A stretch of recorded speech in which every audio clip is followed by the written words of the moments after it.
Welcome to Module 3 of the course Ultrafast Optics and Spectroscopy.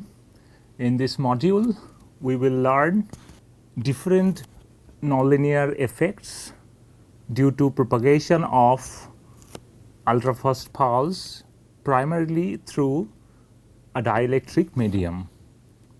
Ultrafast pulse is a propagating electromagnetic wave which is synthesized by the interference of many plane waves with different colors with a stable phase relationship.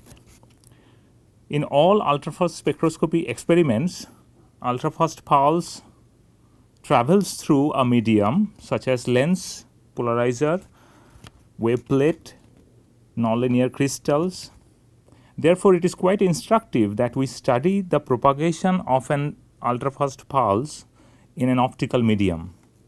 In particular, we must consider the propagation of ultrafast pulse through dielectric medium because most of the optics such as mirrors, lens, wave plates, polarizer are made of dielectric medium. Primarily, two effects are observed: high intensity effect and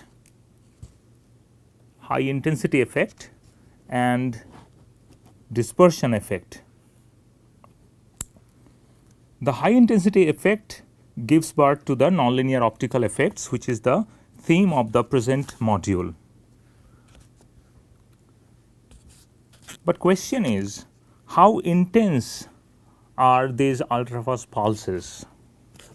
To get a practical feel for it, let us consider a typical 100 femtosecond ultrafast pulse with 100 microjoule energy.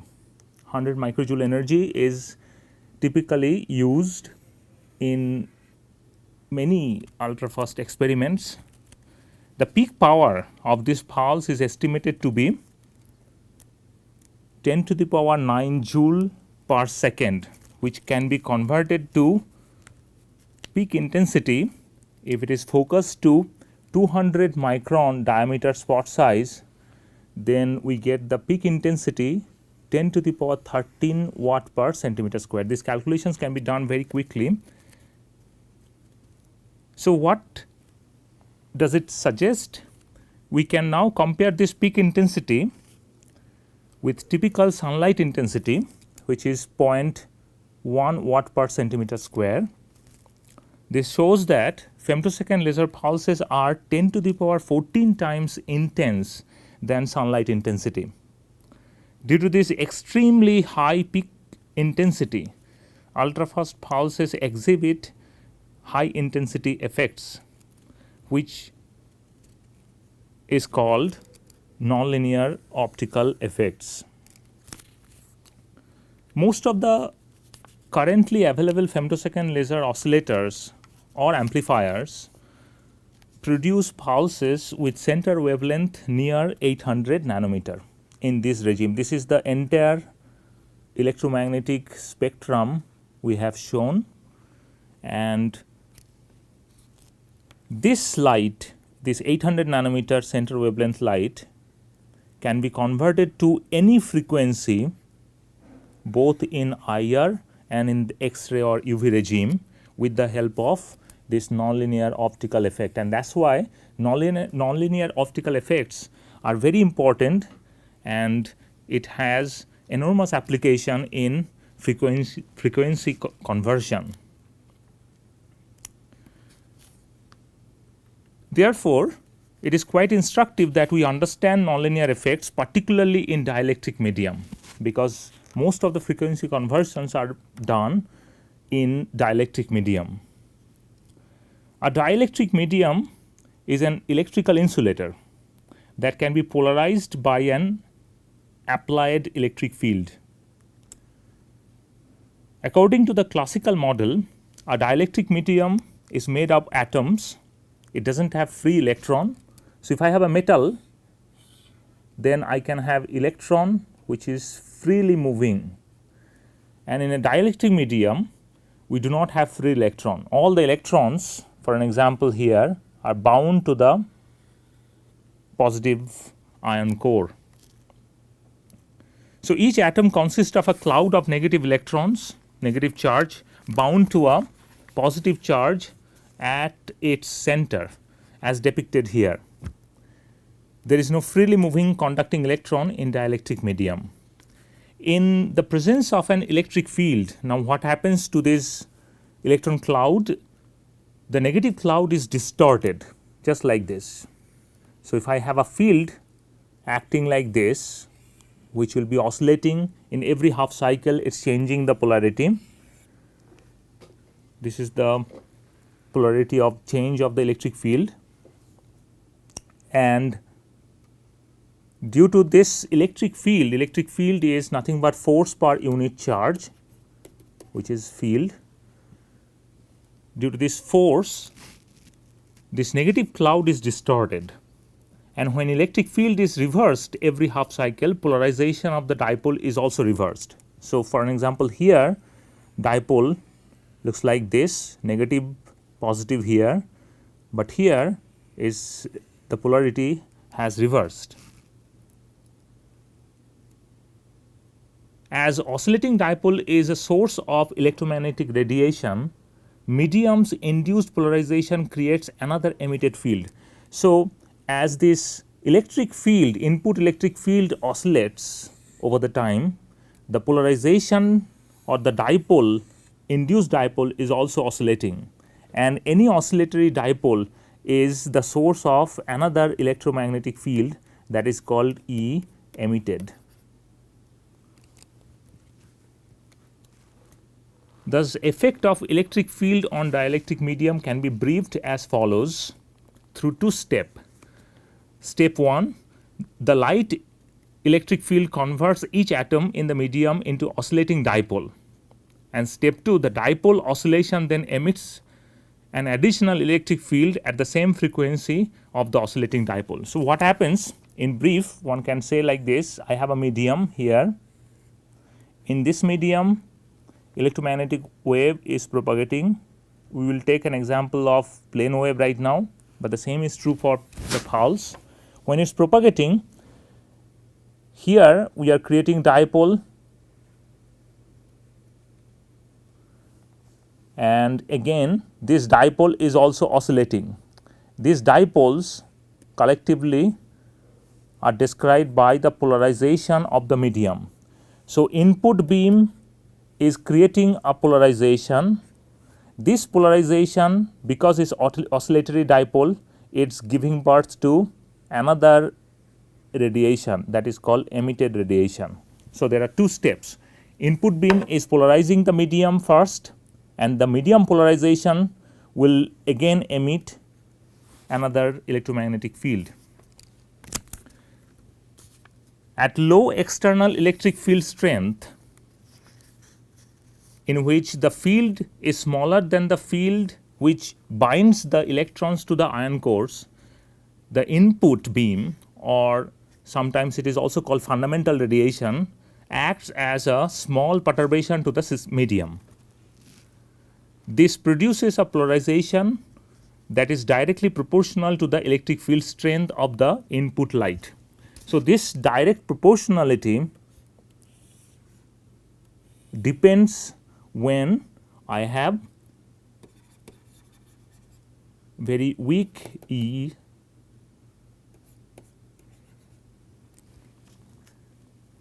when the field strength is very weak, then it is linear with respect to the polarization. Induced polarization is linear with respect to the input electric field, which can be expressed by this proportionality constant, and this is the proportionality constant. Epsilon naught is free space permittivity, and chi with 1 within bracket suggests that it is linear susceptibility.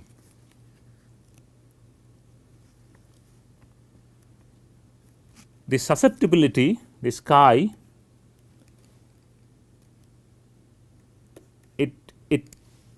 it is a measure of how easily the dielectric medium can be polarized in response to an input electric field. As stated earlier, the induced polarization creates another field which is emitted from the medium. So, there is a two-step process. Input beam creates a polarization in the medium. That polarization oscillates, and that is why this polarization now creates another beam, that is called emitted beam. This is input beam and this is polarization. So, this emitted field can be also approximately written as this, where we can see that the induced polarization frequency omega naught is same as emitted beam frequency, which means that the emitted field oscillates at the same frequency of the input field. This is called linear response of the medium, which means in linear response of the medium, frequency does not change. Frequency remains to be the same. Input beam and outgoing beam frequencies are the same, and that is why it is linear response. Linear with respect to the polarization depends linearly to the field. Most of the absorption spectroscopy is performed in this regime only. But just think about when the field strength is very, very high, which means that when radiation field is comparable to the atomic field strength which binds the nuclei and electron, the relation between polarization and the input radiation field is no longer a linear one. The general relationship between the polarization and the input electric field then can be expressed with the help of this Taylor series expansion, where we have many terms. This is induced polarization at very high field strength, where I have linear term, second order term, third order term, fourth order term, and what we see is that second order because it is square of the input electric field, third order because it is cube of this input electric field, and this numbers within the bracket it suggests the order. So, the susceptibility, second order susceptibility is this one, third order susceptibility is this one, fourth order susceptibility is this one. Each polarization term results in different outcomes, and we will closely look at a few outcomes here. So, this is called nonlinear response. When it is a nonlinear, it means that induced polarization has to be nonlinear with respect to input electric field. Again, I remind this picture, two-step model. I have input beam. This input beam is creating polarization in the medium. This polarization now is creating emitted beam. And what kind of emission I can have under nonlinear response, that is going to be the topic of the next slide.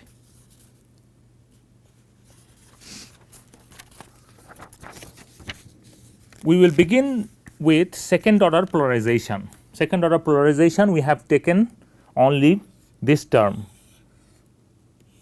from Taylor series expansion. Second order because induced polarization depends on E square of the input beam. That is why it is second order. In collinear geometry, as depicted here, the real field of an input pulse in the time domain can be written as this, which means that I have this medium and I have input beam,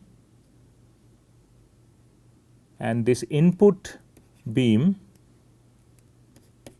electric field, the real of this electric field, real part of this electric field is expressed as this.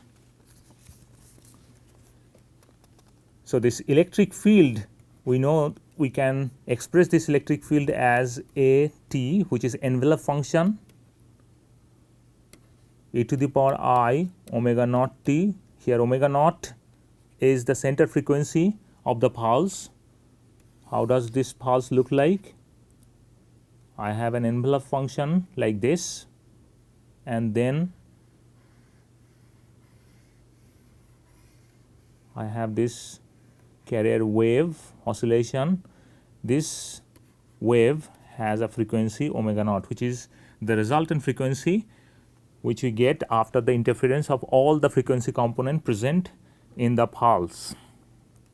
So, that is an expression which is very familiar, and this is the complex conjugate of that.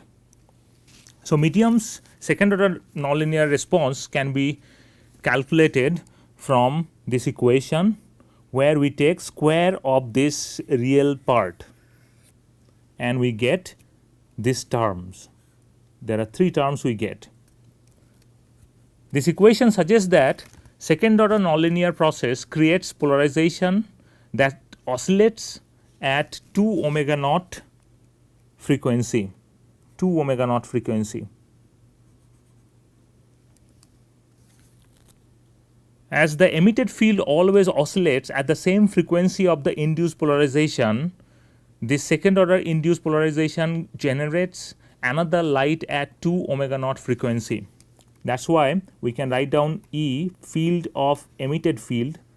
So, it has created a polarization, and this polarization is now, this is a second order polarization. This polarization has now created emitted beam, and this emitted beam will also oscillate at the same frequency. So, we will get approximately, we can write down emitted field as A in square t e to the power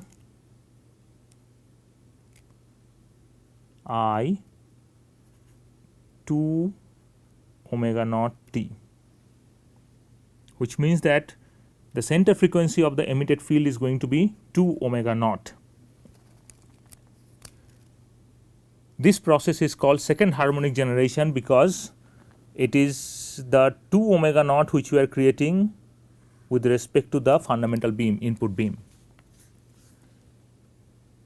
Now, we will discuss second order process in non-collinear geometry, where 2 beams are coming at an angle with respect to this axis to induce second order polarization. This is non-collinear geometry. The real resultant field is always additive. Fields are always additive, that we know. So, at this point where the interaction regime, at this point field is additive, and we take the real field, we add them together. This is the first field, this is the and complex conjugate, this is the second field and complex conjugate. In the end,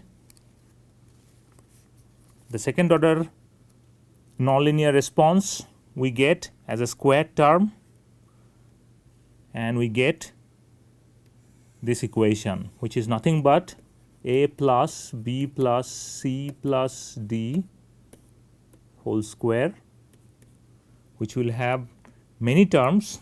Among them we will analyze a squared term plus 2 ac term plus b squared term plus 2 ad term.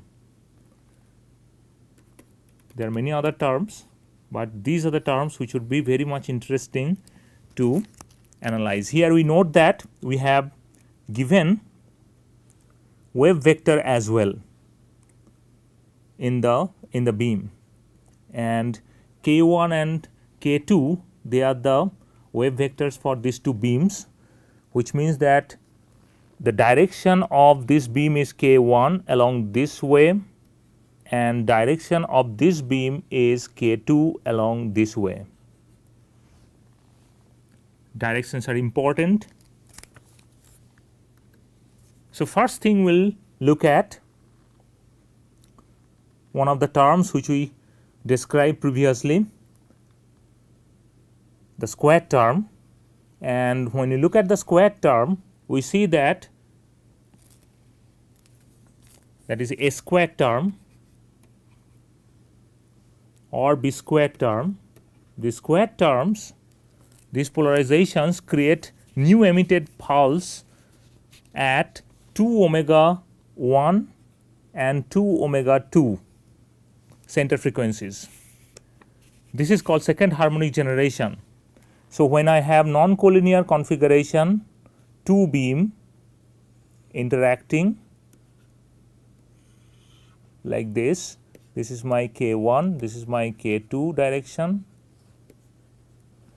then it does not change the direction. This polarization directions are the same.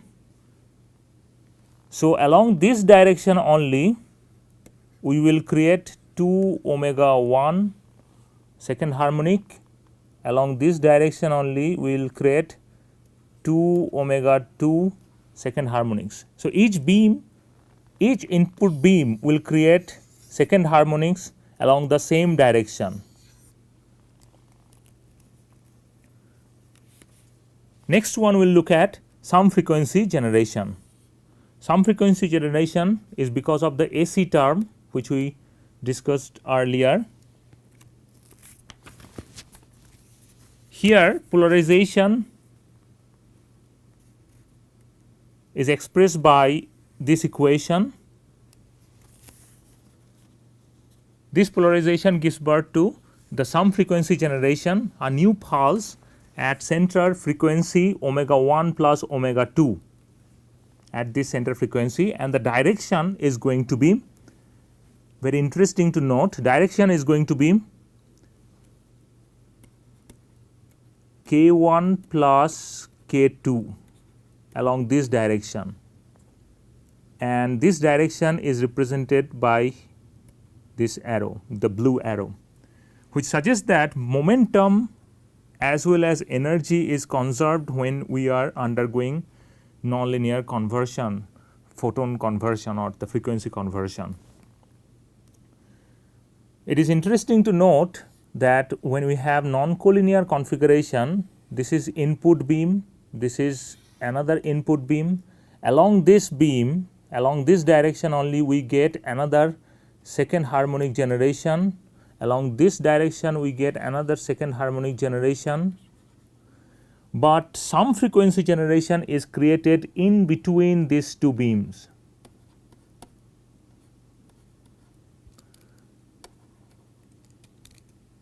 Some frequency generation, and that is why we will be able to identify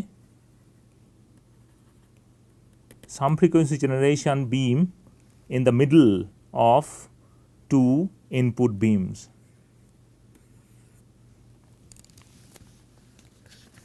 Now we will talk about difference frequency generation. The term which is responsible for this is AD term, which we obtain from that equation we have written A plus B plus C plus D whole square, and the polarization is given by this. This induced polarization results in difference frequency generation. This new pulse is created at omega 1 minus omega 2, that is why it is difference frequency generation, and is generated in the direction of K1 minus K2, K1 minus K2 direction. I had K1 direction along this way, K2 direction was this way, this is K1, this is K2. But now K2 has to be negative, so I will write it like this way, this is minus K2, then add them together, it is along this direction, which means, and that is depicted here only.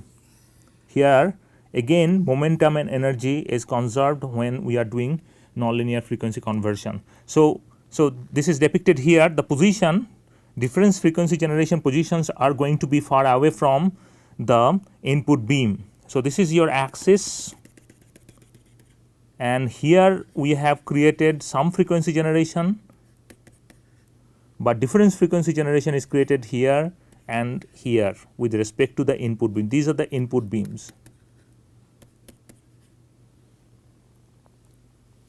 So, the directions can be identified very easily if we go over this quick math. So far we have discussed different second order processes, including second harmonic generation, sum frequency generation and difference frequency generation. Similar discussion on the third order process also deserves some attention. If a single input beam is used, just like collinear configuration, then the real field of the input beam is expressed by, and we can remind ourselves that third order process is controlled by this polarization, third order polarization, where it depends on e to the power cube, that is the input beam to the power input beam electric field, and this is third order susceptibility, and this is free space permittivity. So, the field we have expressed as this is quite familiar expression now, field in time domain, and because of that medium third order response will be described by the third order polarization, which is nothing but cube of this function and if we take the cube of the function, one of the terms we get is this term, where I have 3 omega 1 as the center frequency, which means that this polarization is going to create another emitted beam, and this emitted beam electric field will have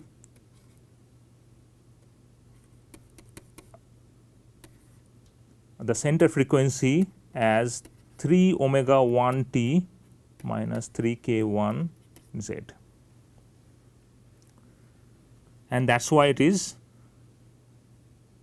third harmonic generation. This is wrong. This is not second harmonic generation. This should be third harmonic generation. Now think about non-collinear configuration. I have two beams K1 along this way, K2 along this way. There are two beams and we are considering third order process. In this non-collinear configuration, again resultant electric field, the total electric field is going to be summation, fields are additive. The first field real complex conjugate, second field real complex conjugate, and third order response is nothing but cube of this total field.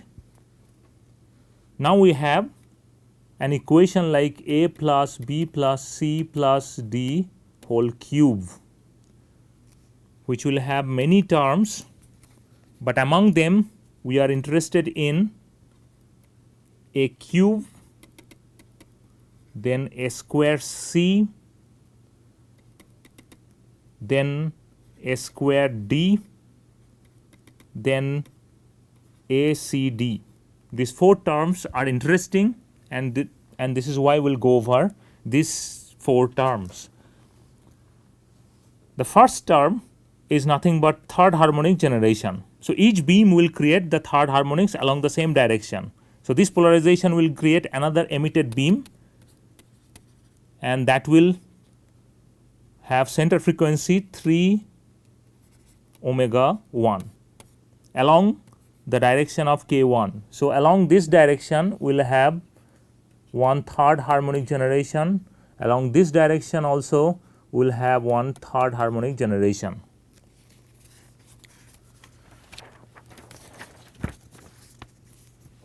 Now look at sum frequency generation. Sum frequency generation can be done in a second order medium and also in third order medium. If it is third order, then we have a square C term, a square C, and that's why polarization can be written like this way, where a new frequency is created, and the new frequency which is created, the pulse which is created having center frequency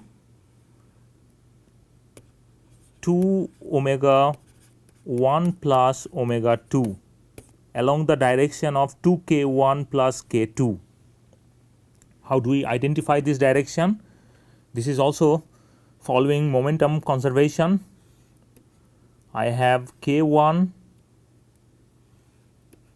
I have k2, this is k1 direction, this is k2 direction, but now I have to take 2k1, which is this much. So if this is the axis, we see that the some frequency generation, if it is a third order process, is going to be off the axis. This is due to third order polarization. Here we can remind ourselves that if it is a second order polarization, then it was some frequency generation was on the axis in the middle of these two beams, and here we have got some frequency generation. But if it is third order process, then some frequency generation is off the axis, but it is still in between these two beams, input beams. Then we look at difference frequency generation. The term which is responsible for this is a squared d, and that's why we get polarization. And if we simplify it, we see that a pulse would be created. This polarization will create another emitted beam, and the beam will have center frequency at 2 omega 1 minus omega 2 along the direction 2k1 minus k2. 2k1 minus k2 direction is shown here. Again, we are conserving energy and the momentum. This is called difference frequency generation. So difference frequency generation, again, it's actually out of these two beams. So I have, and that was true for second order process as well. So I have input beam, these two input beams, difference frequency generation will be along this direction. Another difference frequency generation would be along this direction, whereas some frequency generation is off the axis along this direction and also along this direction.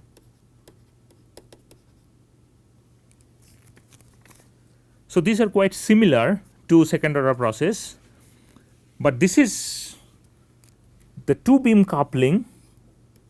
This is the fourth one, and the term which is responsible for this two beam coupling is ACD, and accordingly we get the polarization written like this, or in other words, it's A1T A2T square modulus of A2T e to the power I omega 1 t minus k1 z. So I have a beam, I have k1 and I have k2. This is k1, this is E1, that is the first beam, and then this is the second beam, E2. Now what is going on here? This term A2t square modulus of A2t is nothing but intensity of 2, second beam intensity, and the first beam remains to be the same, A1, this one. So the first beam is expressed as E1 equals A1t e to the power I omega 1 t minus k1 z. So this is the first beam. It's suggesting that I have still the first beam E1, but it is affected by the intensity of the second beam. This third order nonlinear polarization yields emitted pulse that has the same frequency omega 1 and the direction as the first beam, but the emitted pulse is affected by the second beam's intensity. So, second beam affects the first beam without changing center frequency and direction. This third order process is called beam coupling. These two beams are getting coupled with each other, but their frequency and the direction are the same. And implementation of this technique is called polarization gating. Polarization gating. Polarization gating is a third order process and based on this ACD term, which is called two beam coupling. Now we'll think about three beams. I have three beams. Let's say I have this P3 nonlinear, third order nonlinear medium, and I have three beams K1, K2 and K3. So, the first beam resultant field is additive again at this point, interaction point. So, I have first beam, second beam and third beam. We have taken the real part of the resultant field, and that is why third order polarization is nothing but cube of this function, which means I have simply A plus B plus C plus D plus E plus F. Let's see, 1, 2, 3, 4, 5, 6, 1, 2, 3, 4, 5, 6. Yes, cube. So, we will get many terms here. So, one of them would be very interesting and it is called 4-wave mixing. The 4-wave mixing is given by the polarization written here.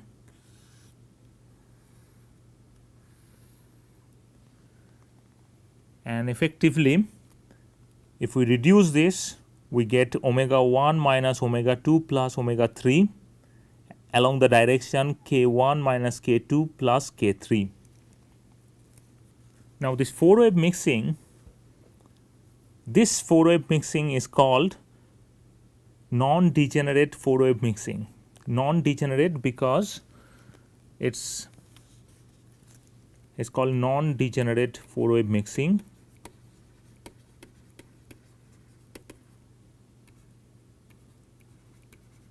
Because I have three beams, three different beams.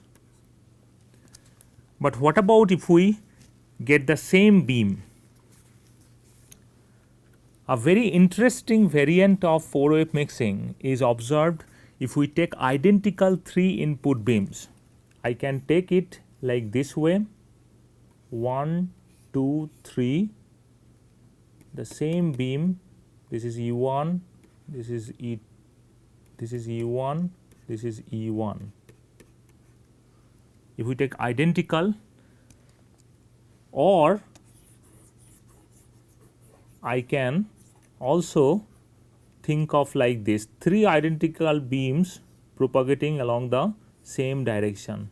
So, 3 identical beams propagating along the same direction. So, E1, E1, E1, and it is experiencing third order nonlinear process. In that case, this previous equation,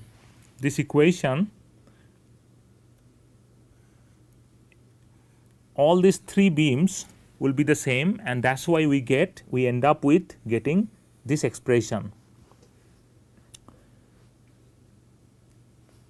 which is nothing but this, and this part A1t, square modulus of A1t is nothing but intensity of the first beam, of its own intensity. So, what does it suggest? Just like beam coupling expression, what we have seen, we have said in the beam coupling, we have said that the second beam is affecting the first beam. Here, one can say that the first beam, the beam is getting affected by its own intensity, and this is the polarization which is responsible for this. Therefore, the intensity of the beam affects itself. This polarization results in an emitted pulse at center frequency of the input beam, and the emitted beam propagates along the same direction of the input beam, but the emitted pulse gets affected by its own intensity. This is why the process is called self-affecting process. There are two important self-affecting processes are known. One self-focusing, another one self-phase modulation. We'll stop here and we'll continue the subject in the next class.